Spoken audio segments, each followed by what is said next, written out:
Welcome to the Master of the NEC podcast, the ultimate destination for anyone passionate about the electrical trade.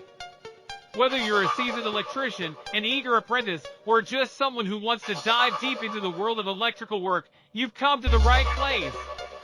Join your host, Paul Abernathy, a true authority in the industry with over 38 years of trade experience, as he electrifies your mind with in-depth discussions, expert tips, and valuable insights that will keep you ahead of the curve. Each episode, Paul will illuminate the complexities of the trade, decode the National Electrical Code, and share the latest industry trends, all while empowering you to take your electrical career to the next level. So, gear up, plug in, and get ready to supercharge your knowledge, because with the Master of the NEC podcast, the power is in your hands. Now get ready. Here is your host, Paul Abernathy.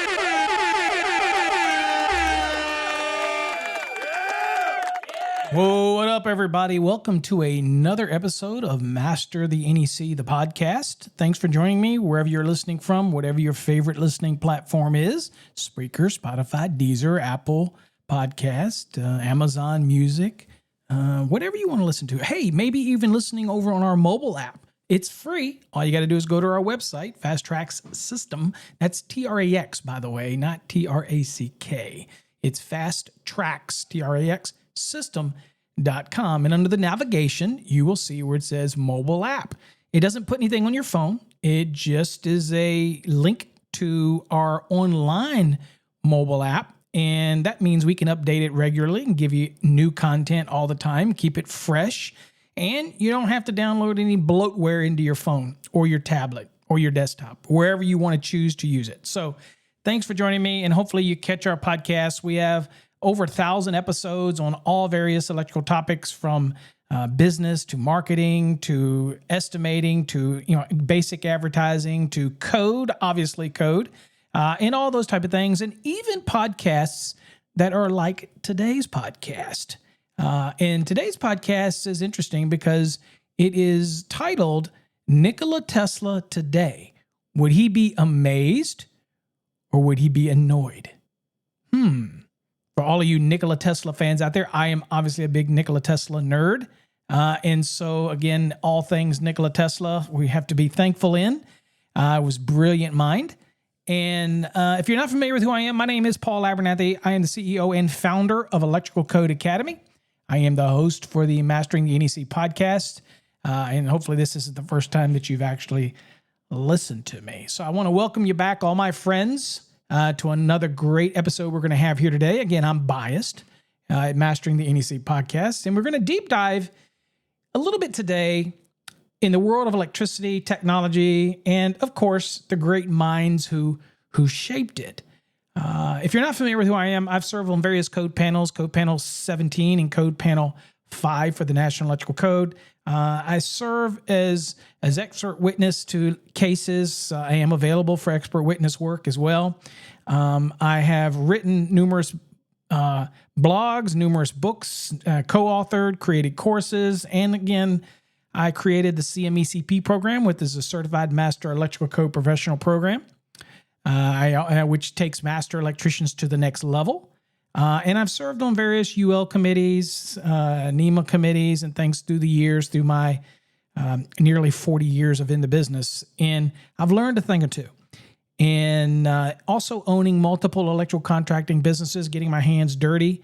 I was electrician's electrician. I worked in the trenches. Me and my brother built a company up, and I ended up branching off and doing my own company, and had two separate electrical contracting businesses, one in Virginia and one in Texas. And so I bring a diverse background, as well as being a head of jurisdictions. I was the engineer 2 for the city of Richmond, Virginia, the capital of Virginia, where I oversaw plans, examiners, and inspections. And then I was also code supervisor over inspections at the city of Alexandria, Virginia, before I left both of those jobs and went to work with NEMA, the National Electrical Manufacturers Association. So I got to work with a bunch of manufacturers. So I have a diverse background. So hopefully you check out our shows. You'll see my background kind of comes to light depending on what the topic is that we're talking about. Now, today we are talking about the fascinating journey into the mind of Nikila Tesla, arguably the greatest inventor the world has ever seen. Now, you all know, I believe Tesla is one of the best things since sliced bread, right? His contributions to the electrical engineering industry, the microwave transmission industry, the radio wave transmission, all those things. This man was so far ahead of his time. We're still trying to catch up with the ideas that he had bouncing around in that magnificent brain of his. Over a century later, we are still trying to uncover the things that this man knew.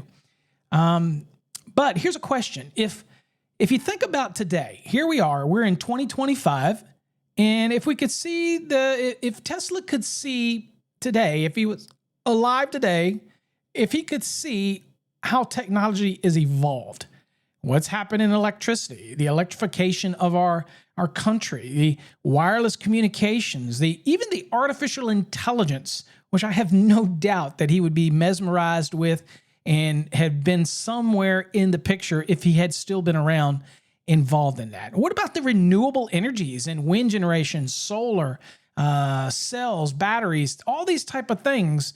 How would he feel about it? In fact, what do you think he'd think of the Tesla vehicle today? Would he like his name to be used on that vehicle? Would he be thrilled? Would he be like, I don't know about all that?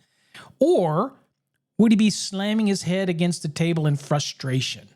Like, what have y'all done? Where are y'all going? Y'all losing the basic core fundamentals and things like that. So we're going to break it down a little bit piece by piece and kind of give you my thoughts. We got to buckle up because, this one's going to be kind of a deep dive in what our thoughts may be on what Tesla might think today. And again, your opinions may vary. You might agree to disagree in some of the things that we're going to talk about, and that is perfectly okay as well. That's your prerogative. But I'm going to kind of give it to you from my perspective, thinking about somebody who's been in the electrical industry quite a few years, and how I see things. And I'll try to look through the lens of Nikila Tesla. Okay, now, the first thing we're going to talk about is Tesla's dream versus today's kind of reality. What would he love? What would he like about today? Well, I think the first thing we want to talk about, one, is global electrification. Tesla's dream actually was realized, okay? So when we talk about his big dream, universal access to electricity, and let's be real, he would be amazed. When Tesla was wondering and working in the late 1800s, electricity was really a luxury. Only the very few had it, and so he wanted to bring it to the masses. Now, today, it is a necessity. You need it from charging our phones to, obviously, with some people charging their cars. It's our laptops, our computers, everything evolves around electricity. So almost every part of the world today has access to electricity in some form. That's huge. And when you think about things like what Elon Musk is doing, and with the internet and the ability to get information at anywhere with the Starlink and other types of things like that, it's just kind of making us realize that Tesla was kind of really massively ahead of the curve here. So Tesla actually believed that energy should be accessible to all people. And that was one of the things that he was really focused on, okay? Regardless of what class you are, what wealth you are, where you're located in the world. So today, that's mostly true, okay? That our homes, our businesses, entire economies run on electricity. And Tesla's work with AC power distribution is a big reason why. You do see a big insurgence of DC. But again, if you think about the workhorse of our houses, our manufacturing and everything, it's still AC power. And this is greatly due to Tesla. So when you think of that, check. Tesla would be very happy about this one, I believe. I believe he would love the fact that everybody has access to electricity. It is a global electrification. I think he would love that. Next thing is, let's talk about the wireless revolution, Tesla's vision for wireless energy. Now, something that would make Tesla's jaw drop, I believe, even today, I think it would be the wireless technology that we have. Now, Tesla envisioned a world where power, not just communication, but actual electrical power, could be transmitted without any wires. And while we haven't quite achieved that, look at what we do have. We've got Wi-Fi, We've got Bluetooth. We've got class 4 fault managed systems that can send power long distances and step it back up. We've got satellite communications with Starlink. We got radio waves that are being sent out across continents. We got wireless charging. We even have wireless charging for EV vehicles now, where you just pull over the charging pod. How many of you have your phone where you just sit it on top of a little pod and it charges us inductively? All of those type of things really harken back to what Tesla's vision was, a wireless revolution. So there's no doubt in my mind that he would not be amazed by all these things. Now, Tesla's fingerprints are all over this modern wireless technology. Okay, imagine today. It's interesting. Imagine if you handed Tesla a smartphone, said, "Hey, Nikola, this thing fits in your pocket, connects me to the entire world, and works without a single wire." You know for a fact, you know his mind would be freaking blown. Now, of course, me and you know that if he was still around, he'd have his fingerprint on all that stuff as well. Not just the early stages, which he does, but he would have his pulse on the development, advancement, and I just think he would be tickled. But let's not forget, Tesla was working on wireless power transmission at Wardenclyffe Tower. This was one of his things that people did not buy into, but he was working on the ability to harness the power to transmit wireless power throughout the world. And so he created the Wardenclyffe Tower, but the funding got pulled on that and stopped his work way too soon. Now, he wanted to beam electricity through the air. And while we're not quite there yet, researchers have experimented with wireless electricity today. So I think he'd be thrilled to see we're at least working on it. And there are ways to transmit it across our atmosphere. And I think we'll be there one day. Probably not to the level that he wanted to be, but I think we'll be there in maybe close proximities, local interconnected towers, things like that could come. And again, we owe all that back to the vision of Tesla. Now, the next thing that I think probably would really blow his mind would be electric vehicles. Now, you got to remember Tesla Motors and the EV revolution. Now, how about these electric cars? Would he love Tesla Motors? What do you think he'd think of Elon Musk? I think he would love him as a visionary. He probably would approve of the name. I'm sure. I don't know why he wouldn't, but oh, you bet. In fact, I'd argue that naming the electric vehicle company after Tesla is one of the most fitting tributes to his legacy. I'm not lying. Now, he envisioned a world where vehicles weren't reliant on gasoline. And what do we got? Now we have an entire industry moving towards EV. Now, granted, the recent mandates for EV have been lifted, and I think that's a good thing because I think having an EV vehicle, electrical vehicle, that's a choice. It should not be imposed on anybody. That's a choice. And I think Tesla would agree to that, you got to have choices, and that's what we're all about, choices. But let me hit you with a little Tesla trivia. Did you know that back in 1931, Tesla already had an electric car prototype? Did you know that? There's even a legend that he powered it wirelessly. Now, the details on that are murky, but one thing is clear. Tesla saw the future, and today we're living it. So Tesla Motors, yeah, I think he'd be thrilled. I think he'd love it. I think he'd love the concept, and I think him and Elon Musk would be amazing friends, amazing minds. The next thing that we think about and when you think of Tesla is where we've come through the years with renewable energy, the options that we have, the future of Tesla that he envisioned. Now, let's talk about something that Tesla was deeply passionate about, and that was harnessing natural energy. This was something that Tesla had a real drive for, and obviously Wardenclyffe would be tower would be one of the things that's kind of pushing towards that concept. But he believed that the Earth itself was a giant energy source. Now, he once said, I quote, "If we use fuel to get our power, we are living on borrowed time. But if we use the natural energy around us, we can power civilization indefinitely." Think about that. Let that sink in.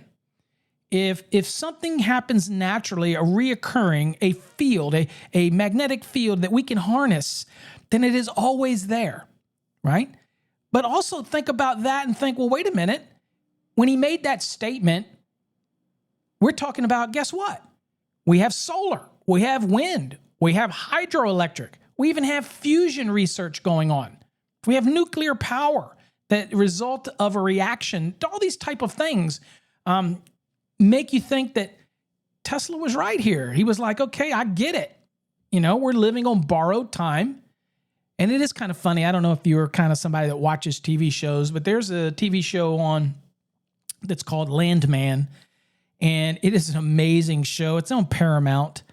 And it's Billy Bob Thornton stars in it. I was never a big Billy Bob Thornton fan, but I've become a fan of his now that I go back and with a renewed interest, look at the parts, not talking about all the way back Sling Blade, ain't got no gas in it. No, I'm talking about his recent work. And I look at it, kind of excluding Santa, the one he did with Santa Claus in it, Bad Santa or whatever. Could throw that one out because I don't understand that. That was just dumb. But getting rid of all that, I love it in Landman because he makes a statement or he points out something in there that we're going to run out of fossil fuels at some point. Probably not in my lifetime, probably not in your lifetime, but at some point we will. And our whole industry is built on this fossil fuel. Now, that doesn't mean that I am pro 100% EV, solar, wind, all these type of things.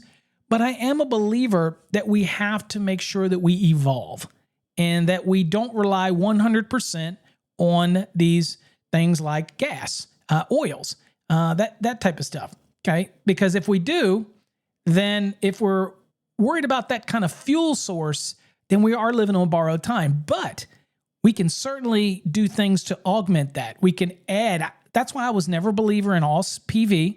I was never a believer in all wind. I'm not a believer in all. I'm a believer in moderation. Means you need a little of this, you need a little of that, you need a little of this. Mix it all together. And that's why I'm a big believer when it comes to EV vehicles. I'm a believer in hybrids.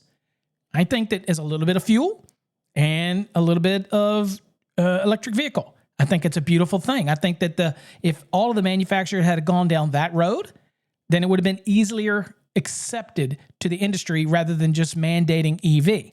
I think that they had it right with the vehicles like the Volt that does a little bit of gas and EV.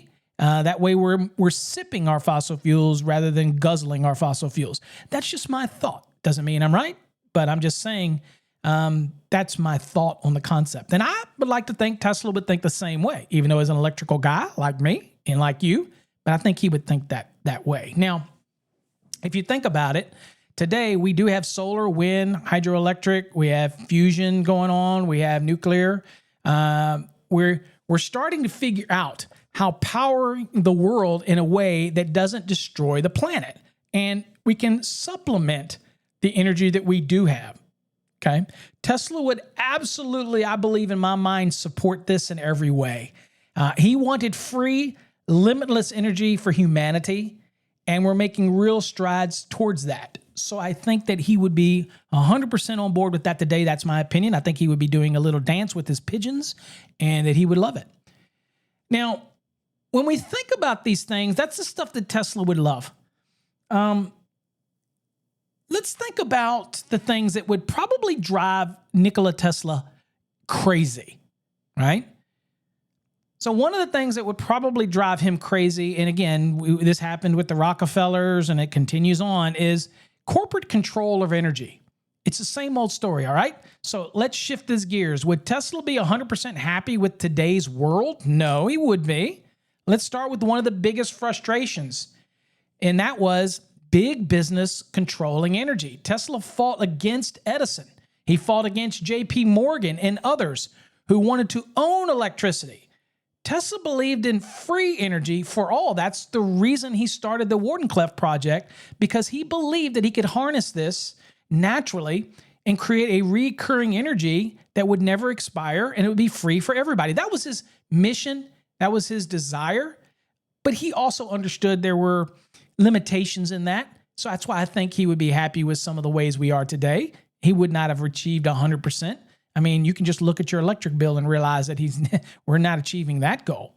But he did fight those big titans of industry who wanted to just simply over-monetize things, right? Now, again, Tesla believed in free energy for all, but today, Electricity is still a business. It's run by massive corporations that charge people every single month just to keep the lights on. I did see something where somebody had posted on a Nextdoor or other platform about, their electric bill being so high. It can come from many things. I can bum that improperly working heat pump if you've got it, so it's going into emergency heat because it's gotten so cold. When it is cold, you're going to pay more money. Resistance heating is going to cost a lot more money. Heat pumps only work down to a certain level before they become inefficient. So your bills are going to be higher. And of course, who's the recipient of this? It's obviously going to be the power company. Now, don't get me wrong. I understand infrastructure costs money. But I can tell you, Tesla would hate the idea of energy as a commodity instead of a fundamental human right. I think that it would drive him crazy to that because that's what he wants. Now, again, he doesn't work for the utility. He doesn't work for that money-making machine. And it's probably why he had not a lot of money. That's probably why he made bad deals early on. These type of things, because he was looking at the good and trying to bring it to humanity. Now, if he saw today's energy companies, I think he'd be shaking his head saying, this is not what I had in mind originally. I think that's what he would be saying. Although I think that he would come to understand it is something that he can't change, but I think that he would be very outspoken about it. And I think that he would say that he doesn't think this is the right model, that the energy should be for the people, that type of thing. So I think that's what it would be. The next thing I think that would drive him crazy is the lack of true wireless power, right? Tesla worked for years to prove it was possible. But here we are in 2025. We're still plugging things into the wall. Wireless charging is cool, and we have it, but it's not exactly what he envisioned in his mind. And now, there have been some recent developments. MIT and other researchers have demonstrated wireless power transfer at short distances. We see that power transfer when we do our phone to those little charging blocks. It doesn't have to be plugged in, but the other end has to be plugged into something. But there's been a lot of work being done on this, but Tesla truly wanted power towers transmitting electricity across continents. We're way behind on that dream, and I think that would really frustrate him. I think he would be like, here we are, 100 years later, why haven't we achieved this? Some of the greatest minds in the world. Why? I think that would bug him a little bit, drive him a little bit crazy on that part of it. Now, the other thing he did not realize is the continued reliance on fossil fuels today. I think that his whole goal of the time was how he wanted to electrify and make things electric and make it available and affordable to everybody everywhere. But I think Tesla saw a future in limitless clean energy. But today we're still burning coal, we're still burning oil and gas to power much of the world. Yes, renewables are growing, and we're all for that. But fossil fuels are still a dominant energy source. And we really can't get away from it because it drives our industry. We can be better conservatives of it, but it drives our energy, it drives our source, and I think that would make it frustrating for Tesla. Tesla would see that and think, really? You guys had over 100 years and you still burning stuff for energy. I think that's what probably would be, knowing the concepts of what Tesla wanted and the all the time he spent on the Wardenclyffe and all that type of stuff and what he was trying to develop. I think at the end of the day, he'd be still going, dude, really? Really? We got to burn fossil fuels in order to get our energy? I think that's where he would be because he didn't know anything about nuclear at the time.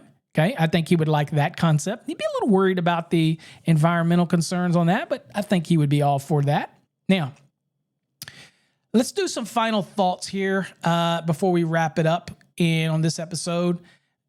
Let's think about Tesla's verdict on the modern world. All right. So what is the final verdict? If Tesla were alive today, would he be impressed or frustrated? Honestly, I think he'd be about 70% amazed and 30% annoyed. He'd love the electricity. He'd love that electricity is available to everybody everywhere. He'd be blown away by the wireless communication, the electric vehicles, and where we've gotten today. He would love these concepts of renewable energy. I think he would just wrap his arms around those things. But he'd be disappointed that energy is still controlled by these few major corporations and that wireless power isn't fully realized yet, but we're getting there, but we're just not there yet. And I think that would discourage him. And that we're still dealing with outdated fossil fuel systems. Or we haven't developed a way to slow down the use of fossil fuels while incorporating other renewable sources. I think, for example, like I said, I think he would be all on board with like, hey, look, if you don't go all EV, that you have a half and half, that you have hybrids. Hybrids are the way to go. Personally, even me, as an electrician who loves electricity, but I'm a big believer in fossil fuel vehicles and things, I still believe that a hybrid is the way to go. Okay. I just think that we need to have a little bit of both in our vehicles. Now, they got to make it so that those batteries aren't so damn expensive. When you got to replace a battery and it costs more than the vehicle itself, that's a problem. So again, to make all this make sense, there has to be a happy medium, that type of thing. But here's the thing. Tesla wouldn't just sit around and complain. If he were alive today, and you and I both know that, he would still be in the lab somewhere. He'd be working on some new invention, trying to push humanity forward like he always did, because that's who he is, a visionary, a dreamer, a relentless innovator. All right? He's not a follower. He's a leader. He always was. All right? Folks, that's the kind of things that you have to think about in your life. Be a visionary, be a leader, think outside of the box, contribute to the industry, help others learn the code, learn the National Electrical Code, be better electricians. We're only here on this rock one time. We're spinning around, then we're going to fade away. Okay? So what legacy do you want to leave? I want to leave a legacy where I'm teaching people, helping them learn, being nice to one another the best they can, and really putting forward good, trusted electrical knowledge. I am certainly no Nikila Tesla. I do have patents like Nikila Tesla, so that puts me in his company. I love the concept. I love the feeling of that. But again, it's always moving forward, always innovating, and that's what we do at Electrical Code Academy. We're always adding courses. We're always adding videos. We're always adding other things like Fast Tracks Tube and the interactive features that we add. We're always trying to move forward because we believe in that same vision. We want to be a visionary. We want to be a dreamer. We want to be a relentless innovator for electrical education. All right, folks. Well, that's today's episode. If you enjoyed this deep dive, make sure you subscribe and you follow Master the NEC podcast. Get our free mobile app over on our website and let me know what you think of today's episode. You know what? Even in the comments, let me know what you think Tesla would think of today's world. It's up to you. Step up. Let me know what you think on whatever platform you're listening to. Till next time, folks, stay curious, stay electrified, and remember, Tesla was the best thing since sliced bread. All right, folks, till next time, thanks for joining me. Stay safe and God bless, and we'll catch you on the next episode of Master the NEC podcast. Peace. Thanks for tuning into another electrifying episode of the Master the NEC podcast. We hope you're feeling more powered up and ready to tackle the electrical world with the knowledge and confidence you need to succeed. Remember, in the electrical trade, knowledge is power, and we're here to make sure you stay plugged into the latest insights, tips, and code updates. If you enjoyed today's episode, don't forget to subscribe, leave us a review, and share the podcast with your fellow electricians and industry pros. Until next time, keep your tools sharp, your circuits clear, and your mind focused, because here at the Master the NEC podcast, we're all about sparking your success. Stay safe, stay smart, and keep mastering the trade. From all of us here at Electrical Code Academy, thank you for all your support, and we will see you on the next amazing Master the NEC podcast episode.